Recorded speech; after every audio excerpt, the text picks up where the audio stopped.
अभी आपको जो है ऑफर मिल रहा है आरजेडी की तरफ से कि आइए आपका महागठबंधन में स्वागत। किसने बोला? अभी मृत्युंजय तिवारी ने कहा। मृत्युंजय तिवारी जी ऑथराइज हैं? होते हैं सर, होता है। ऑथराइज तो leader of opposition Tejashwi Yadav ji होंगे। ऑथराइज तो उनके राज्यसभा के सांसद हैं, उनके पार्टी के नेशनल जनरल सेक्रेटरी होंगे। अगर ऑथराइज कोई नेता बोलता है तो हम लोग देखते हैं क्या है। हिंदुस्तानी अवाम मोर्चा यानी हम जीतन राम मांझी के पार्टी के राष्ट्रीय प्रवक्ता दानिश रिजवान हमारे साथ हैं। दानिश जी एमएलसी हैं बीजेपी के टुन्ना पांडे। उन्होंने कहा कि जो मोहम्मद शहाबुद्दीन सिवान के पूर्व सांसद है, उनकी हत्या में जो है प्रत्यक्ष और अप्रत्यक्ष रूप से नीतीश कुमार का हाथ है। और उन्होंने ये भी कहा कि नीतीश कुमार ने उनको परिस्थितियों का मुख्यमंत्री बताया था, इसकी ही सज़ा उनको मिली है। अगर नीतीश कुमार चाहते तो उनका जो अंतिम संस्कार है वो सिवान की धरती पर होता। देखिए, 2-3 बड़े खुलासे मैं आज कर देता हूँ। माननीय मुख्यमंत्री नीतीश कुमार जी ने दिल्ली के मुख्यमंत्री अरविंद केजरीवाल जी से व्यक्तिगत तौर पे लोगों को लगाकर सारी सहमति ली, बातचीत की कि आदरणीय पूर्व सांसद शहाबुद्दीन साहब मरहूम का जो शव है उसको बिहार भेजा जाए। लेकिन ये राष्ट्रीय जनता दल के नेताओं को बताना चाहिए कि अरविंद केजरीवाल जी के साथ उनके क्या संबंध है और क्यों दिल्ली के मुख्यमंत्री ने शहाबुद्दीन साहब की डेड बॉडी को बिहार नहीं आने दिया। ये भारतीय जनता पार्टी के अगर कोई एमएलसी कहते हैं तो सबसे पहले उनको अपने नेता से सवाल पूछना चाहिए कि केंद्र में उनकी सरकार है, वो अपने सरकार से सवाल क्यों नहीं पूछते हैं, अपने नेता से सवाल क्यों नहीं पूछते हैं कि आखिर जब दिल्ली में आपकी पुलिस है तो आपने शव क्यों नहीं भेजा। ये सवाल नीतीश कुमार जी पर पूछना बेमानी है। उन्होंने कहा सर कि जब तक शहाबुद्दीन जी के परिवार से कोई आदमी सदन में नहीं जाता तब तक हम चुनाव नहीं लड़ेंगे। मत लड़े, किसने रोका है? और अगर इतनी ही चाहत थी तो भारतीय जनता पार्टी के शीर्ष नेतृत्व से कह देते कि एमएलसी कोटे का जो 6 सीट मनोनय है शहाबुद्दीन साहब के परिवार को किसी को भेज दे। एमपी के इलेक्शन में भारतीय जनता पार्टी से टिकट दिलवा देते। ये देखिए, बातें कहना और जमीन पे उतारना बहुत अंतर है। अगर टुन्ना जी पांडे को लग रहा था कि शहाबुद्दीन साहब के परिवार का कोई सदस्य सदन में जाना चाहिए तो भारतीय जनता पार्टी के केंद्र में सरकार है, भारतीय जनता पार्टी के सहयोग से बिहार में सरकार है, कई राज्यों में भारतीय जनता पार्टी की सरकार है, किसी राज्य से उठा के राज्यसभा भिजवा दे। किसने रोका है? उन्होंने ये भी कहा सर कि परिस्थितियों के मुख्यमंत्री जो है उन्होंने बताया था मोहम्मद शहाबुद्दीन ने, इसकी ही सजा उनको मिली है। अगर ऐसी सजा मिली है तो टुन्ना जी पांडे पहले भारतीय जनता पार्टी के नेतृत्व से बातचीत करें, नेतृत्व से कहें कार्रवाई करने को, नेतृत्व से आग्रह करें। ये मीडिया में आकर बोलने से मतलब क्या है और मीडिया में क्या न्याय मिल जाएगा उनको? अगर टुन्ना जी पांडे को लगता है कि शहाबुद्दीन साहब के परिवार का कोई सदस्य राज्यसभा, विधान परिषद, सदन के अंदर जाना है तो भाजपा के नेतृत्व से कहें, भाजपा के एमएलसी हैं, हाथ पैर जोड़ें कि शहाबुद्दीन साहब के परिवार के किसी सदस्य को सदन में भिजवा दें। इसमें सवाल कहाँ उठता है?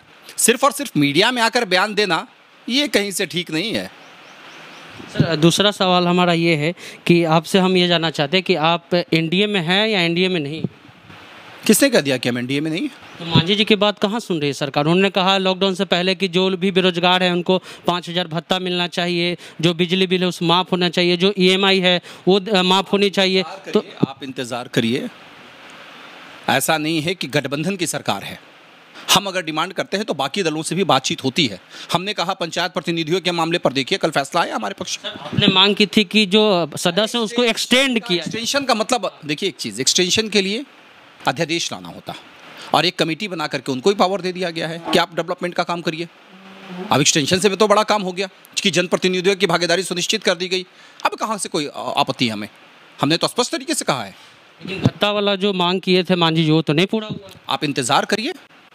ऐसा थोड़े है कि एक पार्टी ने मांग कर दिया और तमाम लोग उस पर मान जाएंगे। हम सारे लोग मिल बैठ के तय कर रहे हैं, मिल बैठ के सरकार चला रहे हैं। एनडीए मजबूत है, इंटैक्ट है। जो लोग रात में सपना देख रहे हैं ना कि कल मुख्यमंत्री का ओथ लेंगे, वो उनका सपना सपना ही रह जाएगा। हकीकत ये है कि बिहार की जनता ने माननीय मुख्यमंत्री नीतीश कुमार जी को माइंडेड दिया है और वो माइंडेड बिहार के लिए है।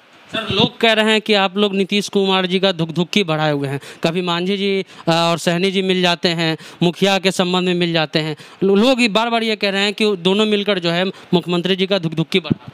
लोग तो ये भी कह रहे हैं कि लालू प्रसाद यादव जी के परिवार में बड़ा विद्रोह हो रहा है, तेजस्वी यादव जी को कोई एक्सेप्ट नहीं कर रहा है। कोई कहता है मीसा भारती सीएम बनेंगी। तो खबर नहीं चल रही। क्या बात, कहने से तो कुछ भी हो सकता है। हकीकत ये है कि जब तक जीतन राम मांझी साहब के शरीर में प्राण है तब तक वो नीतीश कुमार जी के साथ रहेंगे। इसमें कोई समझौता नहीं होगा।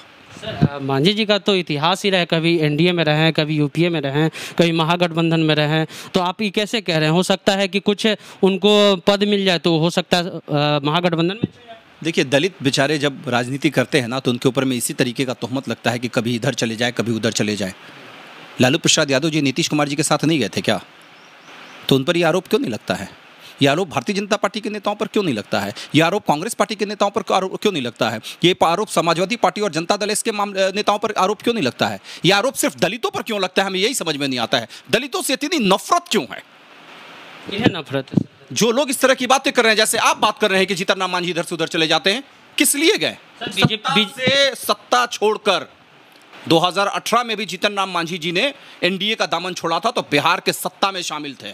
सत्ता को छोड़कर अपोजिशन के साथ गए थे, इस उम्मीद के साथ गए थे कि जुडिशरी में आरक्षण की मांग जो हमारी है उस मांग को तेजस्वी यादव जी भी आगे बढ़ाएंगे। लेकिन क्या हुआ? चुप बैठ गए घर पे। जब बिहार में परेशानी होती है तो नेता प्रतिपक्ष दिल्ली में होते हैं। सर बीजेपी के नेता कहते हैं मांझी जी जिस थाली में खाते उसी में ये तो आरजेडी नहीं बोल रही तो बीजेपी ही बोल रही है। कौन से नेता ने बोला? हमने तो कभी नहीं सुना। ये आपके मुंह से हम सुन रहे हैं, हमने तो किसी के मुंह से नहीं सुना है। रोजाना 10 डिबेट में हम बैठते हैं, किसी नेता सारे नेता कहते हैं कि आदरणीय है। ये किसने आपको कह दिया? ये चुनाव के टाइम में तो राष्ट्रीय जनता दल के नेताओं ने कहा था। मुकेश सहनी जी के बारे में क्या क्या नहीं कहा था, जीतन राम मांझी जी के बारे में क्या क्या नहीं कहा था। यहां तक बोल दिया गया कि राष्ट्रीय अध्यक्ष जीतन राम मांझी जी प्रदेश अध्यक्ष से बातचीत करें। दलित को अछूत करने समझने वाले लोग ये भूल रहे हैं कि हिंदुस्तान उन्हीं का कभी रहा था और आज भी विरासत उनके ही हाथ में है। उनकी बात कहाँ सुनी? कौन सी बात? हम कोशिश कर रहे हैं ना, करवा रहे हैं ना। अगर कोशिश नहीं पूरी ऐसा होता तो देश के पहले प्रधानमंत्री आपने नेहरू जी को बना दिया और फिर उनके परिवार को लगातार केंद्र की सत्ता सौंप दी। अगर जो लोग आज दलितों के हिमायती बन रहे हैं, किसी दलित को प्रदेश अध्यक्ष क्यों नहीं बना देते हैं? किसी दलित को राष्ट्रीय अध्यक्ष क्यों नहीं बना देते हैं? किसी दलित को लीडर ऑफ अपोजिशन क्यों नहीं बना देते हैं? जब जीतन राम मांझी साहब की कुर्सी जा रही थी तो राष्ट्रीय जनता दल के नेता एक तरफ हो गए थे। अगर इतना ही दलित में होता तो दलित की कुर्सी को बचा लेते। ये लोग क्यों नहीं बचा रहे थे? कांग्रेस ने बाबू जगजीवन आपको उप प्रधानमंत्री भी बनाया। उसके बाद उप प्रधानमंत्री कहलाए। बीजेपी ने किनको, जिनका आपका गठबंधन है?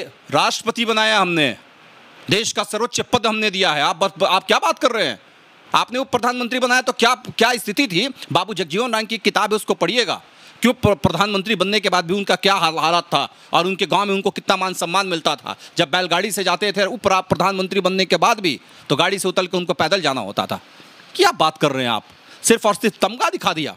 रामनाथ कोविंद पे भी ये कहा जाता है कि एक मंदिर गए थे, बाद में जो है राष्ट्रपति होने के बावजूद उस मंदिर को फिर धोवाया गया।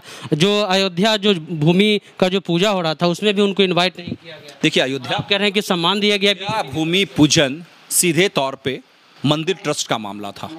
अब मेरी मर्जी हम आपको बुलाएं या ना बुलाएं, इसमें इसके सर्वोच्च मंदिर सर्वोच्च प्राथमिकता है क्या? देश के लिए और कोई दूसरा काम नहीं है क्या? राष्ट्रपति का यही काम है कि जाकर मंदिर गए पूजा करे। जिनको बुलाया गया वो लोग गए थे। मंदिर मस्जिद का मामला राष्ट्रपति का मामला नहीं है, ट्रस्ट ने बुलाया, वो गए थे। मस्जिद वालों ने किसी मस्जिद के लिए जब शिलान्यास हो रहा था तो किसी को नहीं बुलाया गया। तो आप क्या करिएगा कि प्रधानमंत्री जी किस प्रधानमंत्री के मंदिर मस्जिद के मामले में, मस्जिद के शिलान्यास में प्रधानमंत्री को भी नहीं गए थे, मंदिर में गए। वही हम आपको कह रहे हैं, जिनको बुलाया जाएगा वही जाएंगे। बिन बुलाए पहुंच जाते राष्ट्रपति। अपमान नहीं है सर? देश के सर्वोच्च व्यक्ति को नहीं बुलाया गया, जो प्रथम मैन का बुलाया जाएगा। ट्रस्ट जवाबदेह है क्या कि हम इनको ही बुलाएंगे उनको नहीं बुलाएंगे? ये कौन सी बातें हो गई भाई? देश के सर्वोच्च पद पे आज राष्ट्रपति बैठे हैं, ये भारतीय जनता पार्टी और एनडीए के सहयोग से बैठे हैं। इस पर किसी को कोई आपत्ति नहीं होनी चाहिए। कहा जाता है सर उनको कि कठपुतली की तरह उनका इस्तेमाल किया जाता है, बीजेपी करती है। कभी योगी आदित्यनाथ के सामने झुके दिखाए। सारे पुराने फोटोग्राफ्स को लेकर के और मीडिया का एक धड़ा है, यूट्यूब का एक धड़ा है, वो दिखाता है कि हाथ जोड़कर खड़े हैं। कोई अब जब राष्ट्रपति बन गए उसके बाद की एक तस्वीर दिखा दीजिए आप। सर अंतिम सवाल हमारा ये है सर कि अभी आपको जो है ऑफर मिल रहा है आरजेडी की तरफ से कि आइए आपका महागठबंधन में स्वागत। किसने बोला? मृत्युंजय तिवारी ने कहा। मृत्युंजय तिवारी जी ऑथराइज हैं? होते हैं सर ऑथराइज तो leader of opposition Tejashwi Yadav ji होंगे। ऑथराइज तो उनके राज्यसभा के सांसद हैं, उनके पार्टी के नेशनल जनरल सेक्रेटरी होंगे। अगर ऑथराइज कोई नेता बोलता है तो हम लोग देखते हैं क्या है। हालांकि हम एनडीए के साथ हैं, एनडीए के साथ मजबूती के साथ है। और जीतन राम मांझी जी ने स्पष्ट तरीके से कहा है कि जब तक शरीर में प्राण है तब तक नीतीश कुमार जी के साथ हैं। जब तक शरीर में प्राण तब तक नीतीश कुमार जी के साथ है। कोई उपाय नहीं, कोई उपाय नहीं है। नो वे। जब तक मंत्री का ऑफर प्राण है, राष्ट्रपति बनाइएगा ना तब भी हम वहीं रहेंगे। हम नीतीश कुमार जी के साथ थे, नीतीश कुमार जी के साथ हैं, और जब तक जिसमें प्राण है तब तक उन्हीं के साथ रहेंगे। तो हम पार्टी के राष्ट्रीय प्रवक्ता दानिश रिजवान जी हमारे साथ थे, उन्होंने उनका अपने बयान सुना।